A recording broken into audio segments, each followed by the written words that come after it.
What's up, everybody? Hayden Schapp here. I just wanted to shoot a quick video for you guys.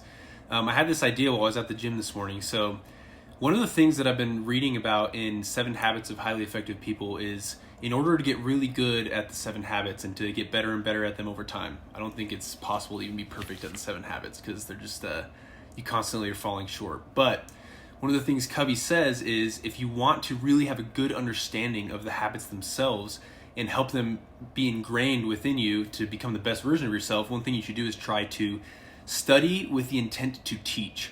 So that's what I kind of want to do for some of this this material, where I'm trying to give value to the people that work with me, to you guys that work with me, and basically instill the things that I've been learning that have helped me and the other people who have applied these principles have just massive success in the sales world and in not just personal development, but really character development, becoming the best version of yourself.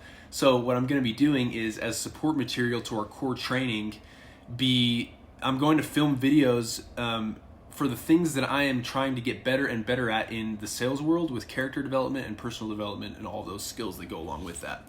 So my point being, I'm trying to follow what Stephen Covey says, and the things that I'm studying, study them with the intent to teach, and then I'll teach them in these videos so that I can help both myself and provide value to the people that listen to this and watch it. So today, what I want to talk about is why people buy on emotion and how most of the sales world is wrong about the reason why people buy based on emotion. So if you talk to really good salesmen, one of the things that they'll most likely say is that people make decisions based on emotion. And that's true. But I don't think the sales world has a really good understanding of how this actually works in sales itself. So most people just think, and this is kind of what I've always thought before really diving deep into this stuff and applying it for myself and just seeing dramatically different results for the positive, is that people just make decisions based on emotion. So all you have to do when you're on the doorstep, for me, we knock door to door, we do door to door sales, and instantly you have to try to gain rapport, and you're helping these people understand emotionally what they need to do, and then immediately they just buy on emotion based on if they like you, the connection. It doesn't really matter how good your service is or what you're doing with the service or how you talk about it. People are ultimately making the decision based on emotion. And that's true, but it's missing a huge part of why people actually buy, if you look at this from a psychological perspective. So just as a preface here, a lot of the stuff that I'm going to talk about is I'm basically modeling it after all of the great salespeople that I've studied, including the people that I currently work with, Jason Walton, also Jordan Belfort, Ed Milet, a little bit from Grant Cardone, not quite as much, but a little bit, and really the great salespeople that I've been studying over the last 7 years. I think Jason Walton and Jordan Belfort really hit this on the head, though, and that is the fact that in order for someone to buy, there has to be a few things that line up in a specific order. That way, they make a decision right on the spot. They're not waiting to make a decision. It's not that they know that it's good and then they're like, let me think about it, come back. They're like, I want this and I want it now. And yes, emotion's part of that, but our brains have this BS detector, this bullcrap detector, where basically if we start to make this an emotional purchase, if we start to try to convince someone emotionally, if they're not convinced logically, they're going to call you out. And they won't obviously do this like up front to you. Maybe they will, but they basically they'll call you out by saying, I'm not really that interested, let me think about it. So what are the things that have to line up psychologically in the prospect's mind in order for them to make a buying decision from you? Well, there's another thing that the sales world is wrong about, and that is that people just have to really like your product and be emotionally attached to the product or the service that you're selling. For us, we're selling a pest control service. So that's true. That's the first thing that has to happen. But there's also 2 other elements that have to line up in order for someone to make a buying decision from you and to make a buying decision now, okay? So that Jordan Belfort refers to these as the 3 10s. And we've always talked about this in my work in, working and doing door to door. But it's never, this has just been explained more clearly than I've ever, understood it before. First off, the first 10 is, let me first of all explain what I mean by 10. It's a scale of certainty. So when you have an interaction with a prospect, so if I'm going and knocking doors, I'm immediately going to have that first interaction, and there's going to be, the prospect is going to land on this scale of certainty for these 3 things. Based on their past experience with salesmen, based on their past experience with products or services that are similar to mine, they're going to land on the scale of certainty, and based on their experience with people who kind of look and feel like me, meaning like if I go knock a door and someone comes to that door, most likely, for me, I'm going to be on a low level of certainty for that person. They're not just going to immediately be like, oh, hey, door-to-door salesman, I love you, let's buy, right? They're going to be on a low level of certainty there. So what are those three things? First of all, they have to be certain, really certain, on that scale of 1 to 10, we have to get them to a level of certainty, no matter where they land when I first interact with them, about my service and the thing that I'm actually selling. So in this case, I'm selling pest control door-to-door, right? I could be selling anything though. And that would still have to be the same. They first have to understand and be certain about my service, about the thing that I'm selling them. Second, in order to make a buying decision, they have to be certain about me as the salesman. Because think about it, if they really like the product and service, if they really like what I have to say, but they don't really trust me as a person, they're most likely not going to buy from me. They'll wait and buy the exact same thing from the next person that comes along that they do trust. And third, the third 10 here that has to line up, and in this order, right? First the product or service, then me as the salesman, and then the company itself. They have to know that the company is going to stand behind the product and service that I am selling, and that everything that I tell them, the company is going to back that up. And so if they have a high level of certainty about the product or service, if they have a high level of certainty about me, but they don't have a high level of certainty about the company as a whole, they might buy, they might not buy, but it's not for sure because there's other factors that come into play. However, if I can make it so that they have a high level of certainty about the product and service that I'm selling, my service, if I can make it that they have a high level of certainty about me as a person, and that they have a high level of certainty, me as a person, as a salesman, and that they have a high level of certainty, that third 10 about the company, if you line all of those things up, you will get people to buy no matter what. Now, how high you have to get them on that level of certainty for all of those three elements, that depends on what their action threshold is and a couple of other things, psychologically speaking. But right now I'm just talking about like what has to line up. So those three elements have to line up. And most salesmen, when they go, especially when they go door to door, they think, oh, if I can just keep talking about the service, and be somewhat reasonably confident, people will buy. But if you've ever done door-to-door sales and the people that have sold with me before, you'll know that before you've applied all this stuff, obviously, you'll know that there'll be people that will like the product and service and they still won't buy from you. Why? Because those other elements haven't lined up. They might not trust you yet as a salesman. They might not know that what you're saying is actually true, even though it sounds amazing, and they might not trust the company based on their experience with past companies. And those things that have to line up, they have to be certain about those things in order to buy, okay? Now, when we talk about certainty though, when we talk about someone being totally sure of what they are doing in a buying situation, especially when you're doing door-to-door sales, I would consider door-to-door sales more of a hostile sales environment, right? Because people typically just hate you. But that's why it's so good, because you can get people to like you and to trust what you're saying is true and to trust the company. Doing door-to-door sales, you can get them to do doing anything. It's copy and paste everything else. But because door-to-door sales is that hostile like selling situation, what does it mean to get someone to be certain? So our whole sales process is basically saying no matter where you land on the scale of certainty for those three elements, for the product and service that I'm selling, for me as the salesman, based on what your experience with other salesmen like me or that appear like me, and other interactions there, and the company as a whole, wherever they land on that scale of certainty, I have to move them to a high level of certainty in order for them to buy, if they qualify as a good customer, right? If they can afford it, and if they want the service, which the sales process will make that's the case. All that has to line up is if they want this, if they can afford it, because we never want to sell something to someone that can't afford it. So when I'm talking about moving someone along the scale of certainty for those three things, there's two different types of certainty, okay? First of all, they have to be logically certain first. So every time, and especially in our sales script and the processes, it's built out in a way to where we're moving them up on the scale of logical certainty first. That's super important. Yes, we need them to be emotionally certain. That's the second type of certainty. But more so than that, first of all, we need them to be logically certain about those three things. They logically have to understand the features and benefits and how they work of the service that we're selling. They logically have to understand the cost-benefit analysis, the energy in, benefits out equation for them. They logically have to understand the value proposition and how that's going to bless them, how that's going to affect them, how it's going to make their lives easier, how it's going to make them more comfortable at home, right? All of those things logically have to line up first, and they logically have to understand, or at least feel, that I have a track record as a salesman and that the company that I would stand behind is good at following up and delivering on those features and benefits that I'm talking about. All of those things logically have to make sense first. Now, what does it mean to be logically certain? Well, JB talks about how in order to be logically certain, someone should be able to say, that makes sense to me. That makes sense, and I can go explain it to other people for sure, right?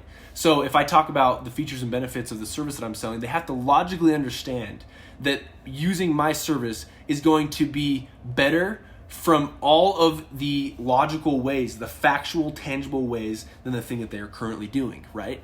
It has to make sense. All those things have to line up. They have to be able to say, like, when they walk away from my sales situation, they have to logically be able to explain to the person that they love or someone in their life. They have to be able to logically explain why it's so good. Now, I have a story about this. I was selling in Virginia, doing door-to-door sales in Virginia about 5 years ago, and I sold this woman on the 4th of July. Went out and knocked doors on the 4th of July, and this woman, she was like all in, right? And I was explaining the service to her, and I was explaining kind of how it works and like the logically what elements are like make sense about why our service is so good. And I asked her for a referral. She calls her friend and she explains every feature and benefit. She's like, this is how the larvae, they breed, and in order to get rid of them, you have to hit them at certain times a year, and that's why it's just so important to use Hayden's service and to use mine. I'm like, hey, that's free. That's amazing. She was logically certain. I'd explained it so well that all those logical elements lined up about the service, right? Now, if someone is logically certain about your product and service, look what we're selling, if they're logically certain about how it will benefit them and make them more comfortable, if they're logically certain about me as a salesman, right, and how the company will stand behind what I'm doing, will they buy? Maybe, depending on how much pain they're in at the time. If you want someone to buy 100% of the time and close everyone that will listen to you and that can afford the product and that should have it, as JB says, close everyone that's closable, then you have to convince them emotionally. Now, what does convincing someone emotionally do? Having this emotional certainty, what does it do? It makes it so that instead of saying, hey, I love what you have, but let me think about it, let me make sure this is right, let me talk to my friend, it makes it so that none of that matters. It makes it so that they say, I want this and I want it now, like right now, okay? So convincing someone emotionally, how do you do that? You future pace them, or you put them in the scenario in which they have used it, and you help them see, notice these two elements, see and feel what it would be like to use your service, how much different it will be, that it helps them eliminate the pain, it helps them feel more comfortable at home, and that you paint that picture of what that's actually like, what those features and benefits are actually doing to help them and how that feels. And when you future pace someone to how it feels and you can help them emotionally be there and get there, they're gonna say, I want this and I want it now. And that's the missing element, okay? So there's a couple things here, just to recap. Most people think that people just buy on emotion. That's true, but they buy on emotion only when it makes sense logically first. If you try to future pace them emotionally, but you haven't created a logical case that actually makes sense, they're not buying from you. The BS meter in their mind is like, nope, yeah, he's just trying to like tell me how good this is going to be, but how am I supposed to know how good this is going to be if I don't even know why, right? Logically speaking. So being able to put someone in the future shoes of what it's going to be like to have used your product and service and actually like it makes sense for us specifically, selling pest control, and we're saying like, look, actually having used my service, people feel this way, they're more comfortable at home, they don't have to worry about you play ball with your kids outside, you don't have to worry about you miss a ball or something, your kid misses the ball as you're playing catch, and it falls in the fire ant mound, and then now they're like getting bit by fire ants, and you have to run to the ER. What a hassle, right? And your wife always tells you how you have to take down the cobwebs. Like what that just, you get home from work, you don't have time to do that. Not only that, like you want to be spending time with your family or relaxing, decompressing a little bit, and now you got to go do a chore because your wife's unhappy that there's spiderwebs on your home. That just doesn't happen with me. So I'm like future pacing them to make this more of an emotional case. And if I can raise their level of certainty for those three elements on a logical level first, and then emotionally, people will buy from you right there on the spot. They'll buy from you in spite of the smoke screens or objections that they have, because that level of certainty, as you raise it, it eliminates all of their need to think about it, to talk about it, to go talk with their wife. Because remember, when someone gives you an objection, it's simply a smokescreen for uncertainty. That's it. So just to recap here, people don't just buy on emotion, although they do. They have to be convinced logically first, and then they buy on emotion, and that's why. And that's the missing element of in the sales world, why people say like, oh yeah, it's just about emotion. That's it. It's not just about emotion. That is why people buy at the end of the day, but they have to be logically convinced first. And the second thing is, it's not just that they need to be convinced about your product or service that you're selling, they have to be convinced about the product or service, about you as the salesperson on a logical and emotional level, and about the company as a whole standing behind what you're telling them, right? That is, if you can line those elements up, then it's a recipe for success. The cool thing is here is that we have this script that's developed that the words, how you say those words, and the body language associated with as you're talking, we've lined it up perfectly to where it meets all of these needs. It convinces someone logically and emotionally about those 3 different core elements, and you do so in a way that's so powerful and effective that anyone will listen to you could sell. And the only problem that you'll have is you have to make sure that you're doing it for the right reasons and that you're using that skill of persuasion and influence in such a way that is for good in people's best interest. And that's one of the things, that we really talk about. You see this, but it's kind of backwards there, but like gratitude. I'm in the gratitude room here at work, and gratitude is just one of the elements of the core values of being a really good person, right? Part of being a good person means you use these skills of persuasion and influence that are so powerful. You literally can convince anyone to do anything if you wanted to, because they're so powerful. You use those skills of persuasion and influence when you use them for good, and they are governed by values of integrity and gratitude, keeping commitments, being honorable, being a good person.